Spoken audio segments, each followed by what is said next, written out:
So the Mizzou Chancellor search is going very well. Our hope is to bring in the finalists for interviews with our stakeholders in the coming weeks. So we're very excited about it. It's gone very well. We've had outstanding candidates that I believe will spend the next 10, 15 years pushing the important mission of the university. So I'm very excited, very excited. So those will become public candidates? No, they will not be. Many of them are sitting individuals who are sitting provosts in some cases, or sitting vice presidents. And so we want to make sure that we keep the confidentiality, because that's that way we're able to ensure that we have the highest quality candidates who will consider this position. Have new candidates come forward since Dr. Foley made his decision to go to New York Institute of Technology? I am not sure. I did not get involved with the search committee at that level of detail. I just met with the search committee to ask for their input on the pros and cons of the candidates that they wish to pursue, that they wish the university would pursue as finalists. As the state is paying, less and less per student, you talked about this in a lot of your presentations. It seems like it's getting more difficult for students that come from low-income families to go to college. But as we just saw in that last presentation that you had, there are a lot of other universities that have come up with solutions. How do we make sure that bright, positive students who are going to contribute to the economy that may be from a lower-income family can still get that equal opportunity for education? That's a very important mission for us. Access is very important. As I shared with you, we have typically, across all of the campuses, anywhere from 20 to 30% of our students who come from families who are eligible for Pell Grants.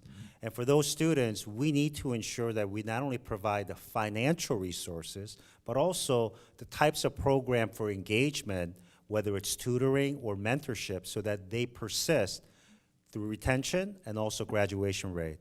But as I shared with you, according to the U.S. News and World Report, out of the top 220 universities that are ranked, our universities and financial resources provided to students is on the lower end, and that's a problem.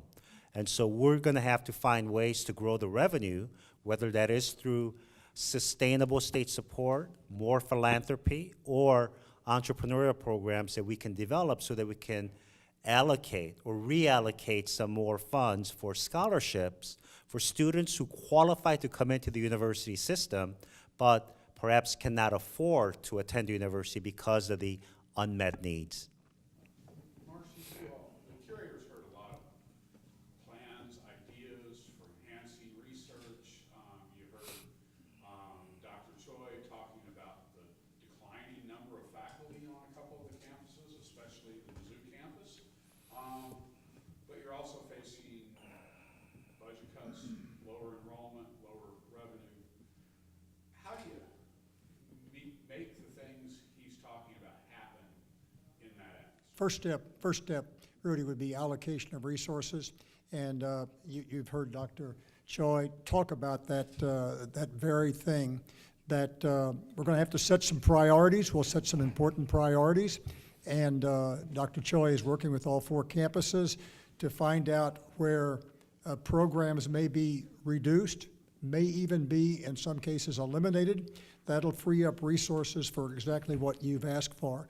But the one thing that Dr. Choi has repeatedly said, and he said it again this morning, is that there is going to be a significant increase on emphasis of research.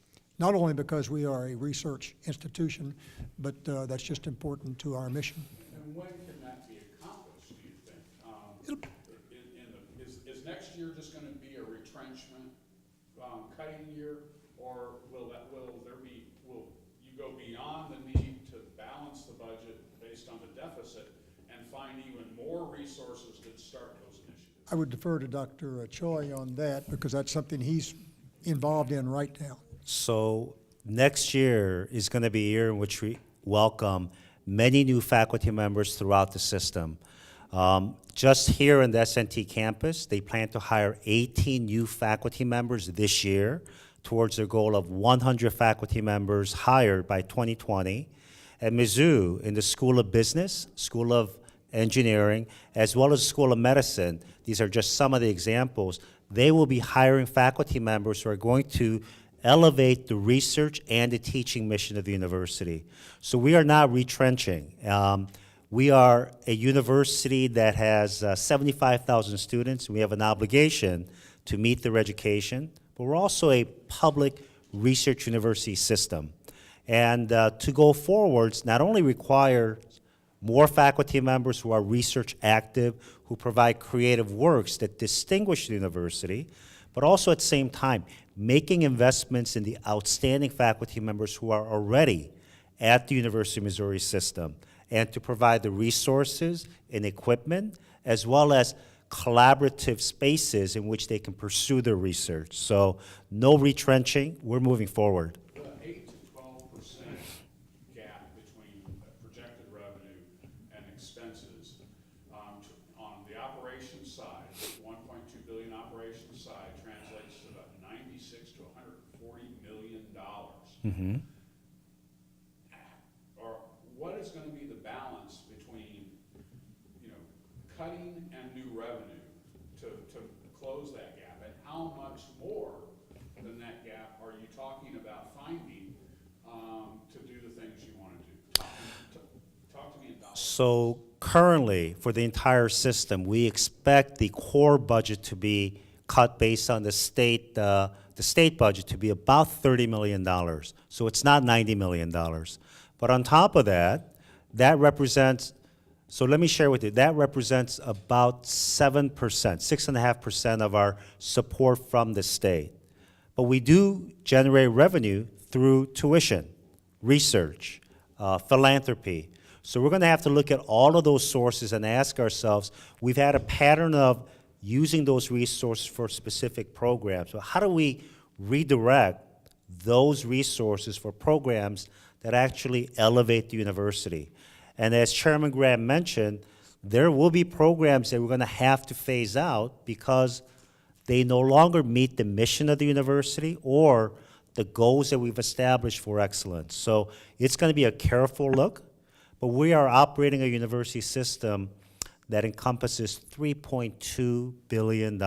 It's a major operation, and we're going to find ways to become more efficient, but at the same time, reallocation so that we can grow the programs that need to grow for us to be elevated as a flagship university system. Okay, so the dollar amount, I'll let you ask a question. But Yes. The dollar amount, Yes, in the budget discussion was 8 to 12%. That's right. Talked about the operations. That's right. side. The operations side is about 1.2 billion. mm-hmm, Not including the auxiliary operations Mhm. and so forth.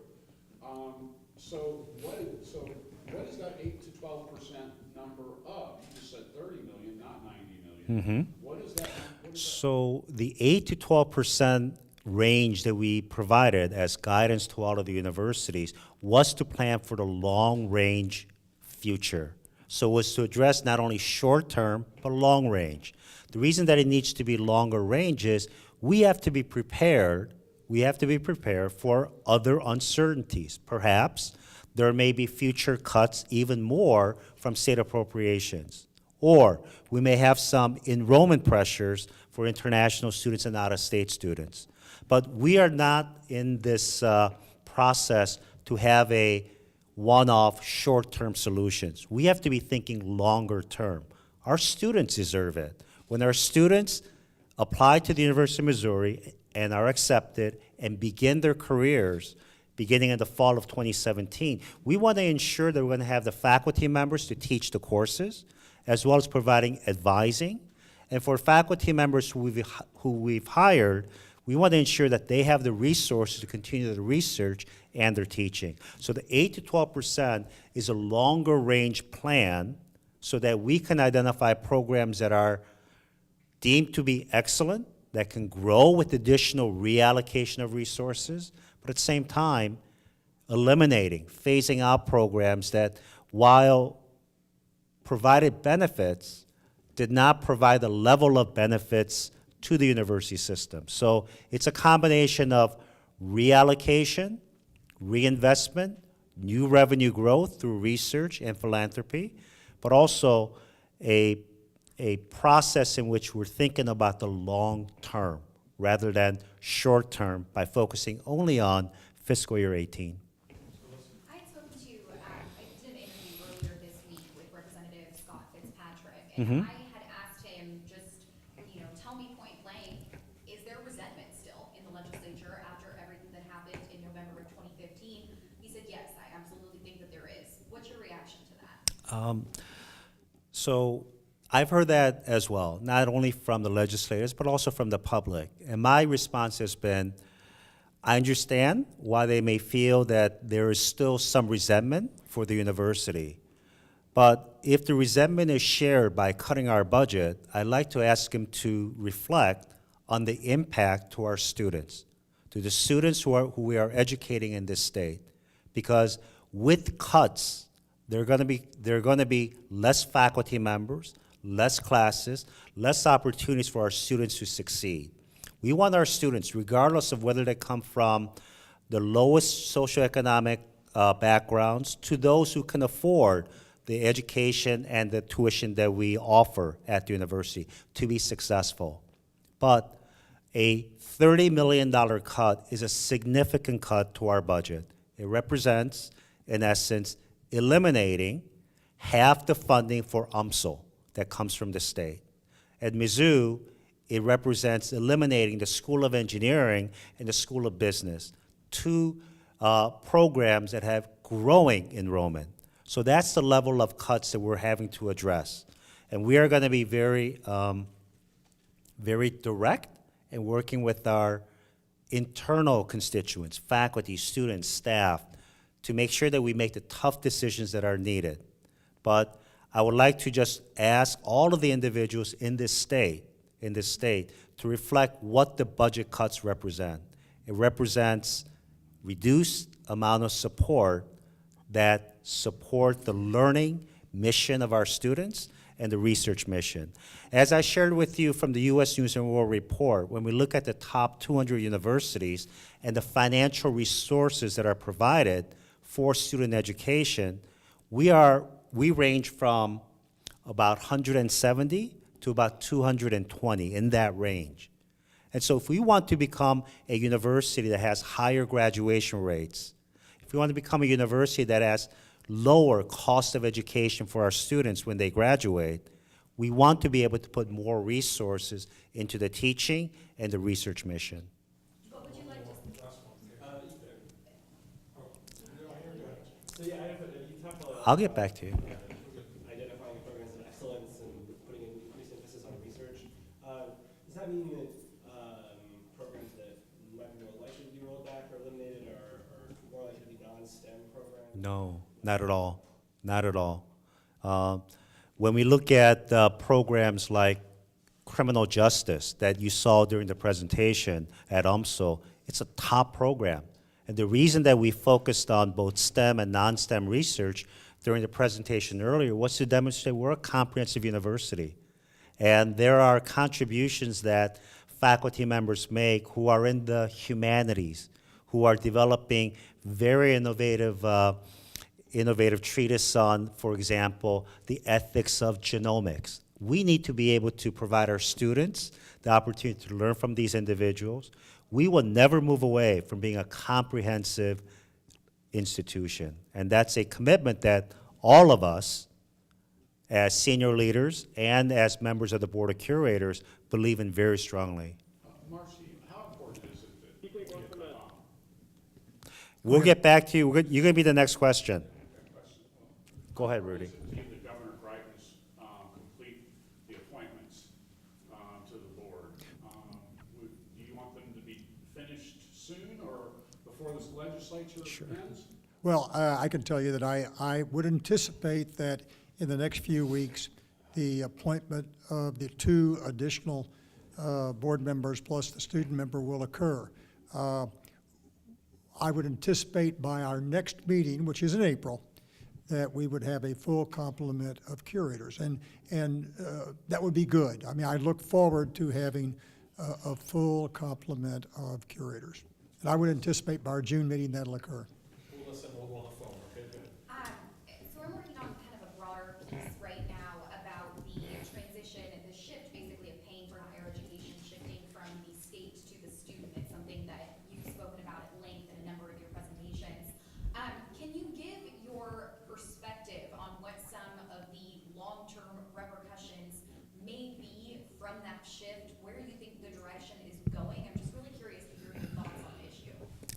So the trend that you mentioned about the lower levels of state support that lead to higher tuition is a phenomenon that we're seeing all across the United States.